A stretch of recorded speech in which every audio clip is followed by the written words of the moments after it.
Assalamualaikum, aku Miftah. Aku Silvi. Kami di sini akan belajar mengenai sistem pernafasan pada manusia. Manusia bernafas untuk memasukkan udara ke dalam tubuh. Udara mengandung oksigen. Oksigen dibutuhkan untuk mendapatkan energi dari makanan, sehingga energi itu menggerakkan semua proses kehidupan yang sangat penting pada organ tubuh. Yang pertama, sistem-sistem organ tubuh itu ada hidung. Apa fungsinya hidung? Untuk bernafas. Yang kedua, itu ada faring. Fungsinya faring? Merupakan keseimbangan antara saluran pernapasan. Yang ketiga ada laring. Apa itu laring? Terdapat di bagian belakang. Nah, setelah laring itu ada trakea. Apa itu trakea?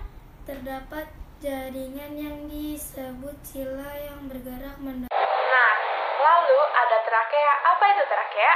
Terdapat jaringan yang disebut sila yang bergerak mendorong debu-debu dan bakteri masuk. Setelah trakea itu ada bronkus. Apakah itu bronkus? Merupakan percabangan dari trakea serta terdiri atas bronkus kiri dan kanan. Nah, itulah sistem pernapasan pada manusia. Lalu kita akan membahas sistem pernapasan pada hewan. Alat pernapasan pada hewan. Alat pernapasan pada hewan itu sangat bermacam-macam, tergantung pada tempat hidupnya. Ada yang bernapas dengan paru-paru, ada yang bernapas dengan insang, ada yang bernapas dengan kulit. Nah, alat pernapasan pada kucing, contohnya itu apa aja ya? Kucing terdiri atas hidung, tenggorokan, dan paru-paru. Nah, kucing itu hampir sama ya dengan manusia alat pernafasannya. Nah, kan kalau kucing sama ya alat pernafasannya dengan manusia. Lalu, alat pernafasan pada ikan. Ikan itu memakai apa sih? Ikan bernapas melalui insang yang terletak di kiri dan kanan kepalanya. Nah, kalau ikan bernafas dengan insang. Nah, insangnya itu ada di sebagian kiri dan kanan pada kepalanya. Lalu, habis ikan, ada alat pernapasan pada burung. Burung itu bernafas dengan apa sih?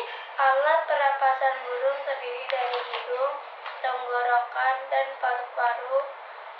Nah, tapi ya, paru-paru burung itu terdapat pada sayapnya. Jadi, burung tidak dapat leluasa untuk terbang karena dengan itu dia agak kesulitan untuk terbang sambil ya kayak gitulah intinya. Lalu ada alat pernafasan pada serangga. Alat pernafasan pada serangga. Apa sih itu? Alat pernapasan yang disebut dengan trakea.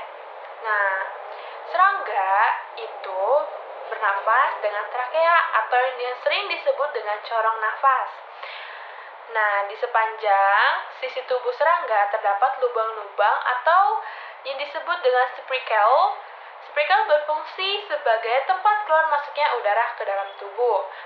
Nah, kemudian oksigen diedarkan ke seluruh tubuh melalui trakea. Nah, itu bernafas melalui trakea. Nah, ada juga yang bernafas melalui kulit, yaitu cacing. Hal itu dilakukan agar cacing selalu basah dan berlendir. Cacing bernafas melalui permukaan kulitnya yang tipis. Pada permukaan kulitnya yang tipis, terdapat banyak pembuluh darah. Kondisi itu seperti menyebabkan cacing dapat menyerap oksigen dan mengeluarkan karbon dioksida secara langsung melalui permukaan kulitnya. Nah, itulah sistem alat pernapasan pada manusia dan hewan. Sekian dari kita. Wassalamualaikum warahmatullahi wabarakatuh. Dadah!